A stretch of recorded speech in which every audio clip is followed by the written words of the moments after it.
इस video में हम आपके बताओ जाते हैं कि आप फ्लिपकार्ट से कैसे घरे बैठे बैठे अपना मोबाइल से चाहे कंप्यूटर से कोनो सामान कैसे खरीद सके नहीं और वो भी आपके वो घर पे आ जाए और घर पे अला के बाद आपके पैसा देवे के बाद। तो नमस्कार प्रणाम, हमारा नाम है दिलीप सिंह और आपके बहुत बहुत स्वागत बा भोजपुरी के पहला ई टेक्निकल यूट्यूब चैनल पे।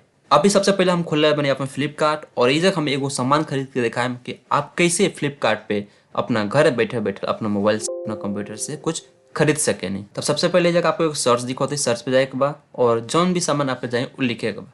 जैसे हमारा एगो ब्लूटूथ हेडफोन खरीदे के बा तो हम क्लिक करनी और सर्च करनी तो हमारा पसंद आयल बा, मान के चलिए एगो हाइपोटोनिक्स हार्मोनिक्स 222 ब्लूटूथ हेडफोन। काहे पसंद आयल बा कैसे ऑलरेडी हमें पहले देख ले रही है और इसका पैसा भी कम बा और रेटिंग भी अच्छा बा। लास्ट वीडियो में हम आपको बतौले रहनी कि कोनो भी चीज़ खरीदी तो ओके पहले रेटिंग देख ली, अगर 4 स्टार से कम बा तो वो सामान मत खरीदी।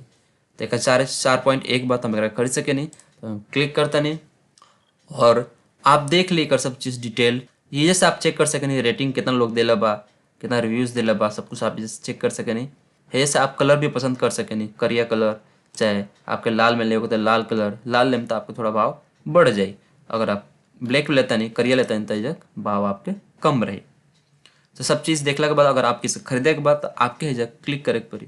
आप ऐसे इसकर आप ऐसे एक फ़ोटो एक वीडियोज़ आप ऐसे आसानी से देख सके नहीं। जैसे आप एक डिटेल देख सके नहीं, इनमें माइक बा, ब्लूटूथ के वर्जन 5 बा, वायरलेस मतलब 10 मीटर अगर मोबाइल आपके कहीं रखले बा ओकरा रेंज में जाता नहीं तो आपके ये ब्लूटूथ काम करी। इसमें वायर वाला ना है, आपके जस्ट कंधा पर रख ले होगा और कनेक्ट कर देगा और मोबाइल से चलत रहे। 1 घंटा में फुल चार्ज हो जाए और 1 घंटा चार्ज के बाद आप लगातार 7 से 8 घंटा बात कर सके नहीं। चाहे अगर आपके गाना सुने के बाद तो 7 से 8 घंटा गाना भी सुन सके नहीं। एक जौन वारंटी बा 1 साल के बाद अगर कुछ हो 1 साल के अंदर तो आपके इसमें रिपेयर करके मिली। ये अगर खरीदा तो आपके जो हेडफोन मिली ब्लूटूथ वाला और एक चार्जिंग केबल मिली और एक यूज़र मैनुअल मिली, मतलब आपके कैसे यूज़ करे वो सब लिखल हो। अगर आप ये ब्लूटूथ के खरीदे चाहता नहीं तो आप ऐसे बाई नाउ पे क्लिक कर दें। ये का खातिर एगो डिस्क्रिप्शन में एगो लिंक दिल बनी उस पर आप क्लिक करें तो डायरेक्टली ई पेज पर हुआ आ जाए और एक के खरीद सके नहीं। ये बहुत ही बढ़िया प्रोडक्ट बा, कैसे कि हम खुद खरीद ले बने, हम खुद यूज़ करे नहीं, वही से हम आपके बतावा था नहीं। तो खरीदे खातिर आपके बाई नाउ पे क्लिक करे के बाद अगर आपके फ्लिपकार्ट पे अकाउंट बा तो ऐसे ईमेल आई डी चाहे मोबाइल नंबर डाल के आप ऐसे आगे बढ़ सकें। अगर नहीं है फिर भी आप अपना मोबाइल नंबर डाल के आगे बढ़ी। जब फॉर्म है वो पूरा आपके भर देवे के बाटे। हमारे अकाउंट बात हमसे फॉर्म नहीं के पूछत, लॉगिन के बाद ये पूरा डिटेल हमारा आ जाए। हमारा डिलीवरी कहाँ चाहिए वो सब है, जैसे जो एड्रेस बा आपके जब फॉर्म भरल हम ओकरे हिसाब से जगह एड्रेस आ जाए, कहाँ आपके मंगाओ के वो अपन है क्लिक कर दी। पैसा है देख ली कि पैसा बराबर बा 799 रुपया बढ़ल तो नहीं के।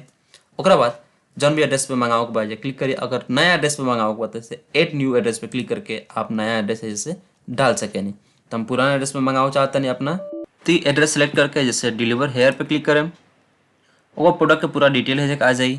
2 दिन में हमारा डिलीवरी मिल जाए और जो डिलीवरी चार्ज वो फ्री रही, ठीक। और टोटल जो अमाउंट बा जब बा 799 रुपये। आप है चेक कर सके नहीं 799 रुपये। ओकरा बाद है जैसे कंटिन्यू पर क्लिक करे के बाद पेमेंट के ऑप्शन आई। अगर आप ऑनलाइन पेमेंट करना चाहता नहीं तो आप ऐसे credit card debit card net banking पे से क्लिक करके आप पेमेंट कर सकें, चाहे पेटीएम से वजह से कर सकें, फ़ोन पे गूगल पे सबसे कर सकें।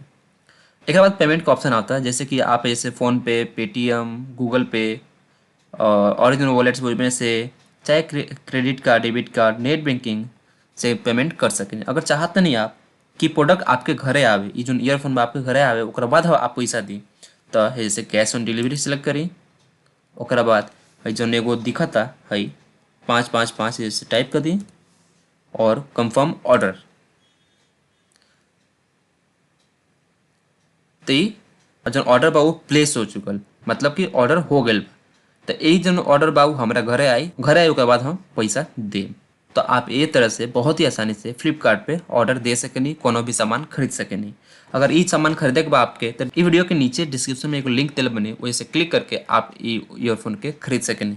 चाहे और भी कुछ आपके खरीदे के बाद फ्लिपकार्ट से तो नीचे वो लिंक बा फ्लिपकार्ट करके वही पर जाई और वैसे फ्लिपकार्ट से आप कुछ भी खरीद सकेनी। अगर वीडियो पसंद है तो वीडियो को लाइक करी। इस तरह के और भी वीडियो देखना चाहता नहीं तो लाल कलर का बटन बा उस पर क्लिक करके चैनल के सब्सक्राइब कर ली और घंटी पे जरूर क्लिक करें। वीडियो देखे खातिर बहुत बहुत धन्यवाद। Thank you.